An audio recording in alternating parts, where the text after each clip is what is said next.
तुम्हारा मन जो है इस बिन पेंदी के बाल्टी की तरह है। आपकी जो एनर्जी है उसको ये सब चूस लेता है, तो आपकी एनर्जी आपके गोल तक पहुंच ही नहीं पाती। तो जब एनर्जी अपने गोल तक नहीं पहुंचती तो अचीवमेंट कुछ होगा ही नहीं।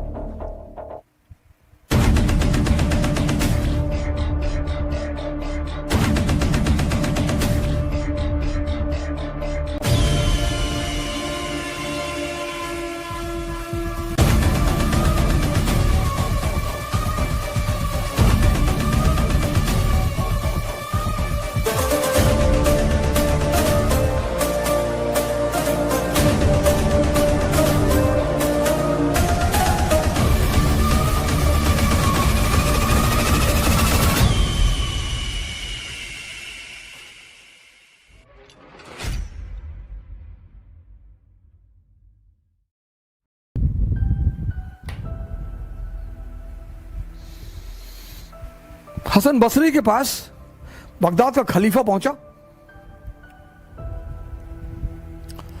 उसने कहा मुझे ज्ञान लेना है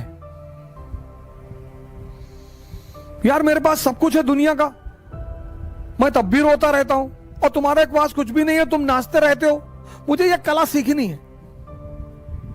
बोला सिखा देंगे, हमें कौन सी दिक्कत, सिखा देंगे। बोला कल आना, कल सुबह आओ 6 बजे। हसन बसरी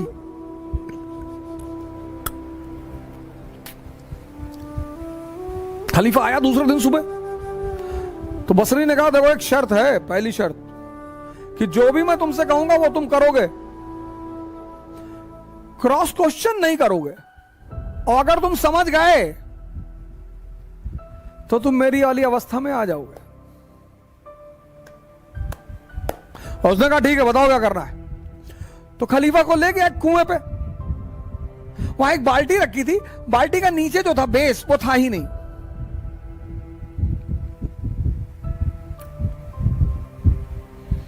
बोला ऐसा करो, पानी भरो इसमें और खेत तक पहुंचाओ।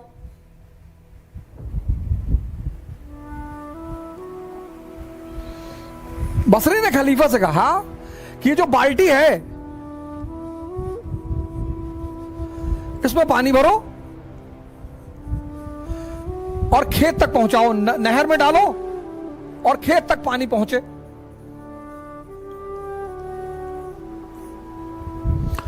खलीफे ने कहा यार ये तो पागल आदमी है, इसमें भैया पानी कैसे भरेगा। लेकिन अब चूंकि शर्त का मामला था तो खलीफा ने पानी भरना शुरू किया। वो बाल्टी ऊपर आए ही ना, सारा पानी नीचे ही निकल जाए।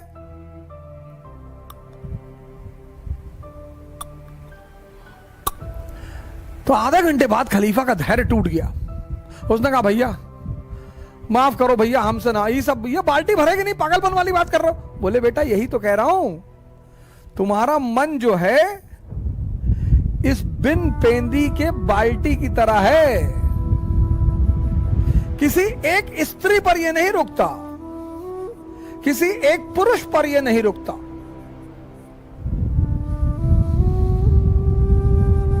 इसका मन जब बस चले तो पूरे दुनिया की स्त्रियों से विवाह कर ले, लेकिन डरता है कि पीटेंगे लोग, तो बड़ी आदर्शमयी बातें करता है।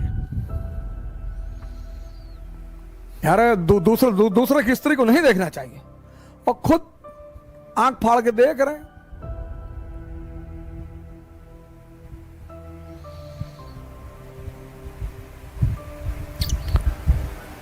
अरे भैया हम पैसे के पीछे नहीं भागते, तुम भाग भी नहीं पाओगे ना। पैसे और स्त्री के पीछे भागना एक ताकतवर आदमी का काम है।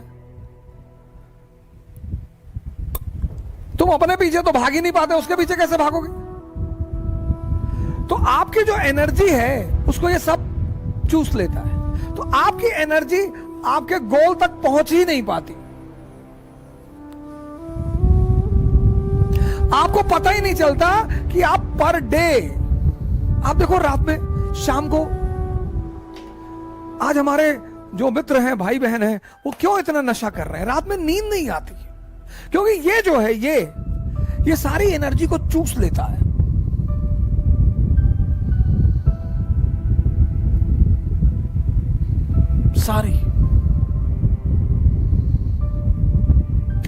एनर्जी को जहां जाना है वो पहुंचती ही नहीं। तो जब एनर्जी अपने गोल तक नहीं पहुंचती तो अचीवमेंट कुछ होगा ही नहीं।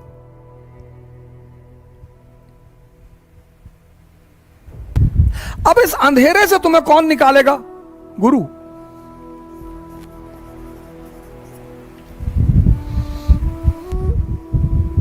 तो ये गुरु क्या करेगा? तुम्हें दीक्षा देगा, और दीक्षा देके तुम्हें कहेगा कि भैया, हां, आपने बोला हां, बोले भैया ध्यान करो। ध्यान के चरण, ये दूसरा बड़ा महत्वपूर्ण पहलू, फेसेस। फेसेस, पहला फेस यही इंपॉर्टेंट है सर, मन को समझना या देखना।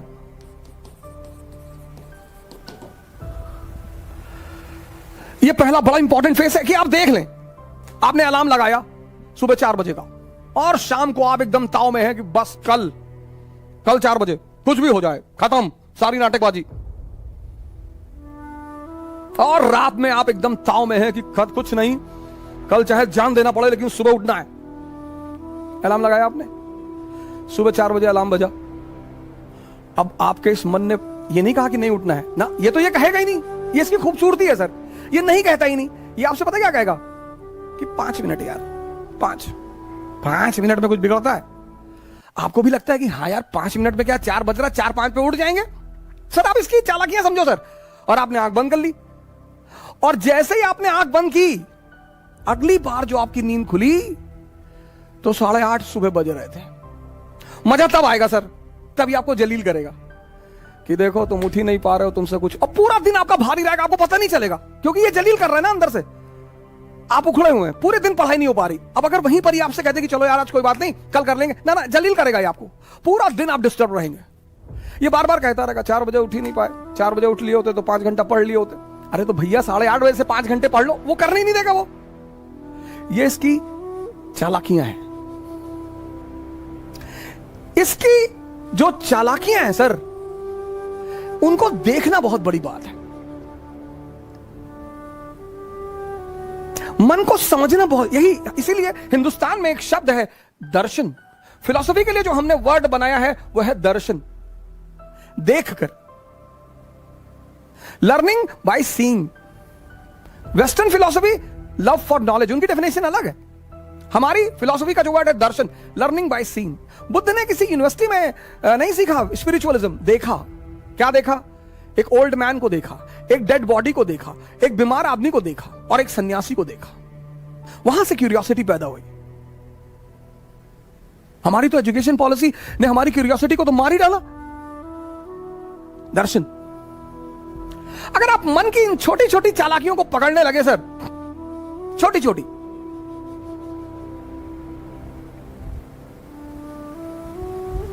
वो पहला चरण है सर, फर्स्ट फेज। और एग्जाम्पल देगा कि अभी 21 साल उम्र है, अभी तो हम पापा भी कह रहे थे अभी कोई ज्यादा जरूरी नहीं है, अभी तो 21 ईयर एज है, अगली बार दे लेंगे। इसके टालने की आदत है सर।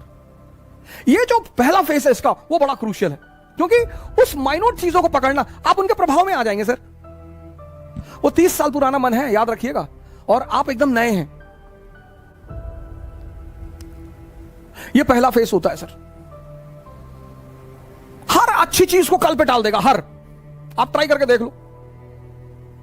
योगा करना है कल से, कल सुबह उठेंगे, ये नहीं 11 बजे उठे तो चलो 11 बजे ही करेंगे, 12 बजे उठे 12 बजे करेंगे, 1 बजे उठे 1 बजे करेंगे। नहीं, तुरंत कह देता अब तो 1 बज गया, दोपहर हो गया, दोपहर में ऑक्सीजन लेवल कम होता है, साइंस कहती है, तो चलो कोई बात नहीं, अब कल से कर लेंगे। ये मना तो करेगा नहीं सर। इसकी सबसे प्यारी बात है, ये किसी भी काम को मना नहीं कर, आपकी किसी बात को मना नहीं करेगा, पर करने भी नहीं देगा। सबसे मजेदार बात, आपकी किसी बात को मना नहीं करेगा, पर सर ये करने नहीं देगा। यही इसकी ब्यूटी है सर। और वो जब आप पकड़ लेते हैं, बस पहले चरण आपका पूरा हो जाता है। जहां आपने उस बात को पकड़ा कि अरे यार ये तो 15 दिन से मुझे सुबह उठने ही नहीं दे रहा, और सर ये रिपीट करेगा। दूसरे दिन शाम को भी आप कहेंगे कि कल तो उठना ही है, हाँ कहेगा बिल्कुल एकदम उठना है, और 3:50 पे उठना है। फिर सुबह वही नाटक कर देगा। ये पहला चरण है, बड़ा क्रूशियल चरण है, बड़ा प्यारा चरण है सर। इसकी चालाकियों को पकड़ना सर।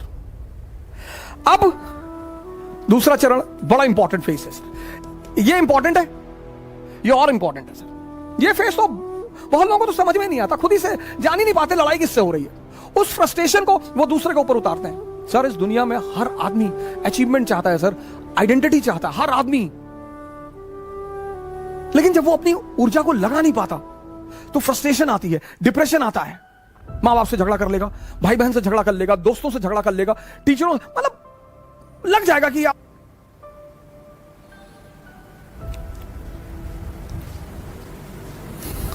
दूसरा फेस। अब मन क्या है, कहां है, यह किसी को नहीं पता सर। जब आप आंख बंद करते हैं ना, थॉट आती है, कहां से यह किसी को नहीं पता सर। हमको लगता है यहीं कहीं से आ रही है, पर स्पेसिफिकली कहां से, जैसे लीवर से क्या निकल रहा है हमें पता है, किडनी से क्या हो रहा है हमें पता है, हार्ट से क्या हो रहा है हमें पता है, लेकिन विचार कहां से आ रहे हैं। अब आप कमरे में बैठे बैठे पढ़ रहे और विचार आ गया कि यार हवाई जहाज गिर गया बिल्डिंग पे, मर गए। अब आप बेचैन हो गए, बाहर निकल आए, बस आ गया थॉट, आ गया, आपको पता ही नहीं चला, थॉट आ गया। ये मन कहां है ये नहीं पता। तो जब पता ही नहीं कहां है तो उस पर वर्क कैसे करेंगे, ये बहुत बड़ा challenge. When you don't know what is mind and where is mind and from where thoughts are coming, how you will work on it. ये दूसरी बहुत बड़ी समस्या साधकों के सामने, पता ही नहीं विचार कहां से आ रहे हैं, बस आते हैं, बस आते हैं। और बहुत बड़ी बात, सब बहुत बड़ी बात, मन के कुछ अगर आप पहलू देखें माइंड के, एक तो पता नहीं विचार कहां से आते हैं, और विचार ऐसे आएंगे जैसे आपसे मैंने 1000 रुपए ले रखा है, आप मुझे फोन मिला रहे हैं, मैं नहीं उठा रहा हूं, तो ये विचार नहीं आएगा कि बेचारे का फोन खो गया होगा ना, विचार ये आएगा कि देखो पैसा लिए फोन नहीं उठा रहा है। विचार ये भी तो आ सकता है कि बेचारे का फोन खो गया होगा, कोई बात नहीं, 2 बार के बाद नहीं मिलाएंगे। और अगर ये आ जाए, दोनों विचार हैं, मैं आपका 1000 रुपए लिया हूं, आप मुझे फोन कर रहे हैं और मैं नहीं उठा रहा हूं, तो अब 2 विचार आ सकते हैं, एक कि बेचारे का फोन खो गया होगा। अब अगर विचार ये आ जाए तो आप रिलैक्स रहेंगे, लेकिन अगर विचार ये आ गया कि देखो पैसा लिए जानबूझ के नहीं उठा रहा है, तो आप फ्रस्ट्रेट हो जाएंगे। दोनों विचार, एक विचार आपको शांति दे रहा है और दूसरा विचार आपको अशांति दे रहा है, और ये हर केस में होगा सर, हर जगह होगा, हर जगह लाइफ के हर फेस में ये 2 विचार उठेंगे। अब आप अगर ध्यानी हैं तो आप पॉजिटिव विचार पकड़ेंगे। ये ध्यान का सबसे बड़ा रोल है सर।